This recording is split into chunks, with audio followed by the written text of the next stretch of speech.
Então, pessoal, todos bem? Sejam todos novamente bem-vindos ao canal. Hoje nós vamos analisar uma decisão do Supremo Tribunal Federal, mais especificamente uma decisão monocrática do Alexandre de Moraes, que acabou por proibir o presidente da República de acabar com as quarentenas e os isolamentos decretados por autoridades municipais/estaduais. Em outras palavras, entende o Supremo que não pode o presidente da República acabar com o isolamento/quarentena decretado por prefeitos e governadores. Nós vamos entender como o Supremo chegou a essa conclusão, embora seja uma decisão monocrática a partir de uma cautelar em ADPF, nós vamos entender qual foi, nesse caso, a construção jurídica do ministro Alexandre de Moraes. Óbvio que essa decisão pende de apreciação e referendo do Supremo Tribunal Federal pelo seu colegiado, mas ela própria nos dá muito subsídio para analisar efetivamente o que pensou o ministro e no que isso implica a nossa condição atual. Vamos analisar a decisão. Eu trouxe a decisão agora não com as minhas tabelas e minhas anotações, mas a decisão inteira, mas rachurei as partes mais importantes. É uma decisão, de certa forma, histórica, porque ela estabelece uma proibição em ADPF a partir de um ato do poder público que ainda não aconteceu. Preste bastante atenção, porque essa decisão é muito importante para os próximos concursos e até para entender o que está acontecendo. Vamos lá. A arguição de descumprimento de preceito fundamental é a de número 672-DF. Nesse caso, ela é proposta pelo Conselho Federal da Ordem dos Advogados do Brasil.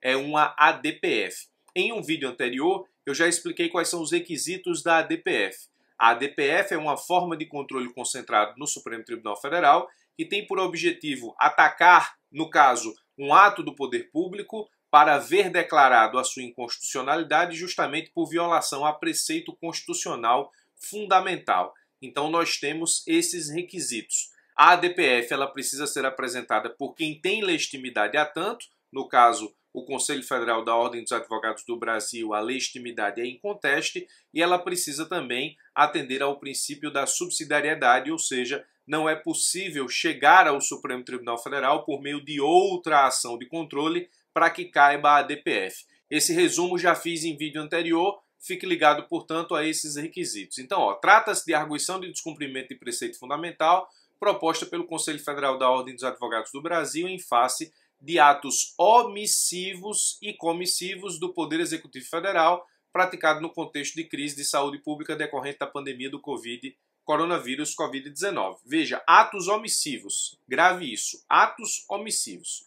O requerente afirma que o governo nem sempre tem feito uso adequado das prerrogativas que detém para enfrentar a emergência de saúde pública, atuando constantemente de forma insuficiente e precária, mas, ao contrário, praticado ações irresponsáveis e contrárias aos protocolos de saúde aprovados pela comunidade científica e aplicados pelos chefes de Estado em todo o mundo. Afirma ainda a OAB que o presidente da República, em especial, tornou-se um agente agravador da crise. Preste atenção, porque aqui é o contexto da ADPF. Só a parte rachurada que nos importa. Vários governos estaduais efetivaram medidas de contenção do avanço da contaminação. Aí a OAB explica efetivamente o que anda fazendo estados e municípios. Diz, o requerente sustenta que, em vista da situação atualmente vivida, a atuação de estados e municípios torna-se ainda mais crucial porque são as autoridades locais e regionais que têm condições de fazer um diagnóstico em torno do avanço da doença e da capacidade de operação do sistema de saúde em cada localidade. Aqui a OAB está dizendo praticamente o seguinte: os governos estaduais/municipais têm adotado medidas de contenção da proliferação do vírus, isolamento, quarentena, fechamento de shopping, de escola, e são essas autoridades mais próximas de onde isso acontece, razão pela qual elas têm uma análise melhor da situação.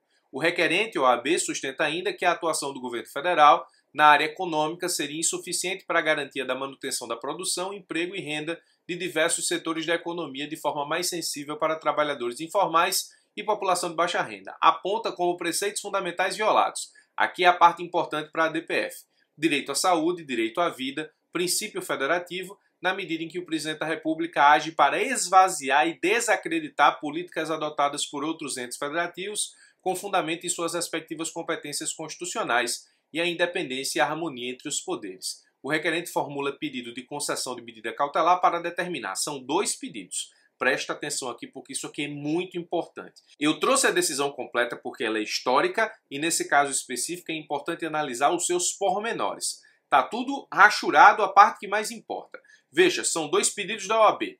Ele quer que o presidente se abstenha de obter atos contrários às políticas de isolamento social adotadas por estados e municípios. Então eu estou pedindo um não fazer em ADPF. E para determinar a implementação imediata de medidas econômicas de apoio aos setores mais atingidos pela crise. A OAB faz 2 pedidos em ADPF incomuns. Aqui não é para declarar a inconstitucionalidade de nada, perceba, por isso que a decisão é histórica. A OAB não está pedindo para declarar a inconstitucionalidade de nada. A OAB está dizendo o seguinte, ó, atos do Poder Executivo que possam vir a ser praticados, portanto, nesse caso, são atos que ainda vão ser praticados, podem, nesse caso, prejudicar o combate à pandemia por estados e municípios. Então eu quero que ele se abstenha de praticar atos contrários à política de isolamento social adotada por estado e município. Eu não estou pedindo a inconstitucionalidade de um ato de poder público que viola preceito fundamental. Aqui é o futuro comportamento do presidente da República que, em tese, viola preceito fundamental. Então eu quero um não fazer em ADPF. Percebe como isso é importante para os seus estudos? Por isso que eu trouxe a decisão por completo. E pede mais. Pede para determinar a implementação imediata de medidas econômicas de apoio aos setores mais atingidos pela crise. Aqui são 2 pedidos. Um, para que o presidente da República não se meta, entre aspas, na quarentena/isolamento de estados e municípios, e outro, para que o Poder Judiciário implemente medidas econômicas para ajuda aos setores mais comprometidos no combate à pandemia. Presta atenção que essa ADPF é totalmente anormal. Como eu falei no começo do vídeo, a ADPF pressupõe ato do poder público, nesse caso que viola preceito fundamental, para que eu leve ao Supremo e declare essa inconstitucionalidade quando eu não puder fazer isso por outra ação de controle direto. Preste bastante atenção. Aí vem a AGU e diz tudo isso. Ó. Óbvio que a AGU vai defender isso, porque o uso da ADPF aqui não está, entre aspas, nos conformes. Inicialmente, a AGU alega que o requerente deixou de identificar de forma precisa e delimitada quais seriam os atos concretos do poder público contra os quais se insurge. Isso é verdade. A OAB quer que o Supremo Tribunal Federal declare de forma prévia a inconstitucionalidade de um ato futuro do presidente da República. E diz mais, contrariando a exigência formal do artigo 3º, inciso 2 da Lei 8882, ao contrário, relaciona diversas medidas do governo, chegando mesmo a endossar parte delas. E no tocante ao pedido de que o presidente da República se abstenha de praticar atos que contrariem recomendações da OMS e do Ministério da Saúde, haveria impropriedade de via processual escolhida, pois a ADPF não se presta ao controle preventivo de atos do poder público.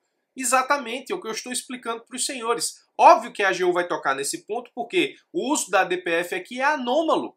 Veja só, também sustenta a ausência, no caso, do requisito da subsidiariedade, pois a presente arguição não visaria a declaração de inconstitucionalidade de ato normativo, mas a determinação de obrigação de fazer e não fazer, que poderiam ser perseguidos em juízo por meio de instrumentos de jurisdição ordinária, como ação de obrigação de fazer e não fazer. O fazer aqui seria implementação de medidas de apoio direto aos setores mais comprometidos pela pandemia, e o não fazer seria justamente não praticar atos que venham a ameaçar o isolamento e a quarentena e os atos de controle estaduais e municipais. Por fim, ainda em sede preliminar, a AGU argumenta que a presente arguição pretenderia, de forma indevida, a interferência do Poder Judiciário em políticas públicas adotadas pelo Poder Executivo e que, por violar o princípio da separação de poderes, caracterizaria o descabimento da ADPF, tal como formula no caso. No mérito, a AGU discorre sobre as medidas efetivamente adotadas pelo Presidente da República.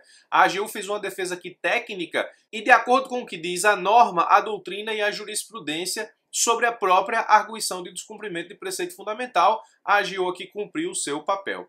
Aí nós vamos, portanto, para a decisão do ministro Alexandre de Moraes. E aqui é interessante o seguinte, ó.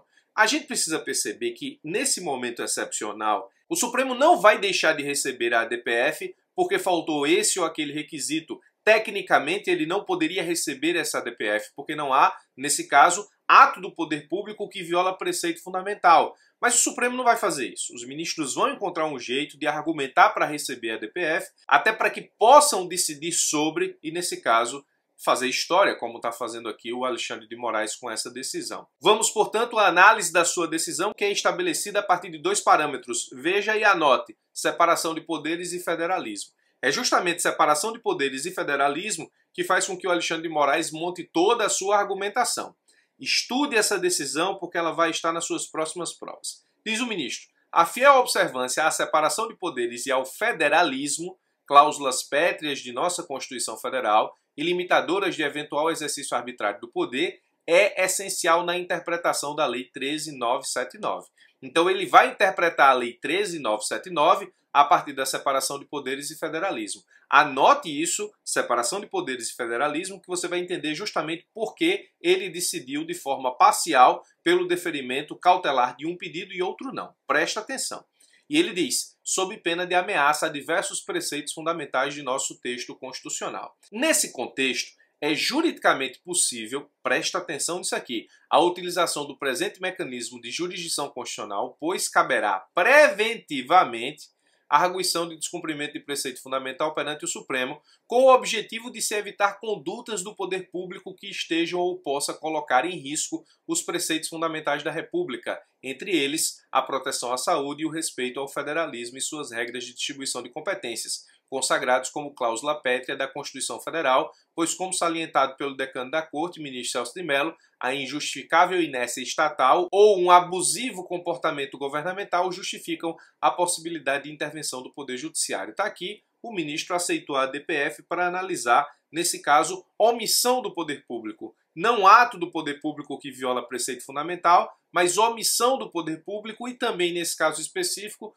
permitir à ADPF, nessa situação, analisar ou fazer controle prévio de constitucionalidade de ato futuro do poder público. No caso, atos do presidente da República que possam, de alguma forma, atingir as medidas de isolamento, quarentena ou as medidas municipais e estaduais de combate ao Covid-19. Preste atenção, o Supremo não vai deixar de analisar esse tipo de ADPF. Está aqui, o ministro conseguiu justificar o seu recebimento no que diz respeito à análise dos atos omissivos. A presente arguição de descumprimento de preceito fundamental deve ser analisada sob a ótica da efetiva aplicação dos princípios e regras da separação de poderes e federalismo. De novo, preste atenção, na interpretação da Lei 13.979. Em respeito à separação de poderes, o presidente da República, como força motriz na condução do Estado nos regimes presidencialistas, compete à chefia da administração pública federal, no planejamento e na execução de políticas públicas de âmbito nacional. E nesse próximo parágrafo ele explica exatamente as atribuições do Executivo e nesse ponto diz que pela separação de poderes, as medidas administrativas de combate à pandemia competem ao Executivo Federal dentro da sua esfera de atribuição. Aí ele diz, assim sendo, em juízo de cognição inicial, incabível o pedido da requerente de medida cautelar para que o Judiciário substitua o juízo discricionário do Executivo e determine ao presidente a realização de medidas administrativas específicas. Aqui, ele está indeferindo de forma cautelar o segundo pedido da Ordem dos Advogados do Brasil nessa ADPF. Na verdade, foram dois pedidos. Primeiro, para que o presidente se abstenha de praticar atos contrários às políticas de isolamento social adotadas por estados e municípios. E segundo, para determinar a implementação de medidas econômicas de apoio aos setores mais atingidos pela crise. Esse segundo pedido, o ministro indeferiu de forma cautelar, justamente porque disse que se fizesse isso, afrontaria o princípio da separação de poderes. Então, como eu falei, a decisão é pautada em separação de poderes e federalismo. Separação de poderes é o fundamento para indeferir a cautelar desse pedido, determinar a implementação imediata de medida econômica de apoio aos setores mais atingidos pela crise. Vamos, portanto, ao federalismo.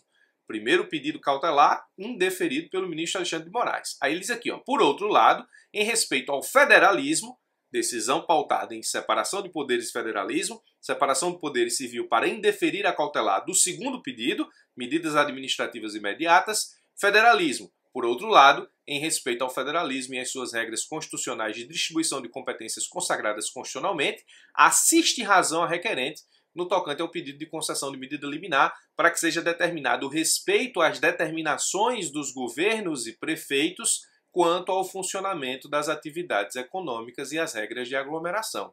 A adoção constitucional do Estado Federal gravita em torno do princípio da autonomia das entidades federadas, que pressupõe a repartição de competências legislativas, administrativas e tributárias. E aí o ministro diz o que ele pensa sobre saúde. No que diz respeito à saúde, ele diz que a Constituição consagra, nos termos dos incisos 2 e 9 do artigo 23, a existência de competência administrativa comum entre União, Estado, Distrito Federal e município. Competência administrativa. Competência legislativa, no entender do ministro, seria concorrente entre União, Estado e DF para legislar sobre proteção e defesa da saúde, permitindo ainda os municípios, nos termos do 30, inciso 2, a possibilidade de suplementar a legislação federal e estadual no que couber, desde que haja interesse local. E aí cita também a decisão do Marco Aurélio na ADI 6341, já analisada nesse canal. Então o ministro diz que a competência administrativa é comum, a competência legislativa é concorrente e que estados e municípios podem atuar dentro da sua esfera de atribuição, chancelando o que disse o Marco Aurélio na ADI 6341, e diz: dessa maneira, não compete ao Poder Executivo Federal afastar de forma unilateral as decisões dos governos estaduais, distrital e municípios que, no exercício de suas competências constitucionais, adotaram ou venham a adotar, no âmbito de seus respectivos territórios, importantes medidas restritivas, como a imposição de distanciamento/isolamento social, quarentena, suspensão de atividades de ensino, restrições de comércio, atividades culturais e a circulação de pessoas, entre outros mecanismos reconhecidamente eficazes para a redução do número de infectados e de óbitos, como demonstram as recomendações da Organização Mundial de Saúde e de vários estudos, e continua. E aí ele diz, presentes, portanto, a plausibilidade inequívoca de eventual conflito federativo e os evidentes riscos sociais à saúde como perigo de lesão irreparável. Concedo parcialmente, porque parcialmente ele indeferiu o pedido de medida administrativa pelo Poder Judiciário, com base na separação de poderes, mas deferiu, nesse caso, a cautelar para obrigar o Poder Executivo a não tomar nenhuma medida que venha a afetar as medidas tomadas por estados e municípios no que diz respeito ao combate ao Covid-19. Concedo parcialmente a medida cautelar na arguição de descumprimento do preceito fundamental, a de referendo do plenário da Suprema Corte para determinar a efetiva observância dos artigos tais da Constituição Federal e na aplicação da Lei 13.979 e dispositivos conexos, reconhecendo e assegurando o exercício da competência concorrente dos governos estaduais e distrital e suplementar dos governos municipais, cada qual no exercício de suas atribuições e no âmbito dos respectivos territórios, para a adoção ou manutenção de medidas restritivas legalmente permitidas durante a pandemia, tais como a imposição de distanciamento/isolamento social, quarentena, suspensão de atividades de ensino, restrição de comércio, atividade cultural e circulação de pessoas, entre outras, independentemente de superveniência de ato federal em sentido contrário, sem prejuízo da competência geral da União, para estabelecer medidas restritivas em todo o território nacional, caso entenda necessário, ministro Alexandre de Moraes. Então, por essa decisão, o Supremo disse que o presidente da República não pode tomar medidas que importem em violação à determinação de estados e municípios no que diz respeito a isolamento/quarentena e a todos os atos tomados no combate à proliferação do Covid-19. Então preste muita atenção, porque eu fiz questão de trazer a decisão com todas as rachuras que ela merece, porque essas rachuras são importantes para o seu estudo, e eu acredito que quando essa decisão for cobrada em prova, o que está rachurado é o que é mais importante. Primeiro aqui, todo o histórico sobre o pedido da ADPF, da Ordem dos Advogados do Brasil, depois a atuação da Advocacia Geral da União naquilo que mais importa, atuação técnica, diga-se de passagem, muito bem elaborada, e aqui nós temos a decisão do ministro na parte que importa. Ele organizou a decisão em duas colunas, separação de poderes e federalismo. Pela separação de poderes, ele indeferiu o segundo pedido da Ordem dos Advogados do Brasil, que era a implementação imediata de medidas econômicas, e pelo federalismo, segunda coluna, ele deferiu o primeiro pedido da Ordem dos Advogados do Brasil para determinar a abstenção ao presidente da República da prática de atos que importem, nesse caso, violação ao isolamento/quarentena determinado, nesse caso, por estados e municípios. Decisão muito interessante que faz com que a gente estude ainda mais a arguição de descumprimento de preceito fundamental, justamente para que a gente possa construir um conhecimento mais, digamos, reforçado para fins de prova e também para entender o que está acontecendo. Então anota aí no teu caderno, no teu material, a DPF 672, a decisão monocrática do Alexandre de Moraes. É uma decisão muito interessante que muito provavelmente será cobrada nos próximos concursos da advocacia pública e concursos em geral. Peço desculpa pelo vídeo ter ficado grande, mas a análise era necessária. Forte abraço e até os nossos próximos encontros.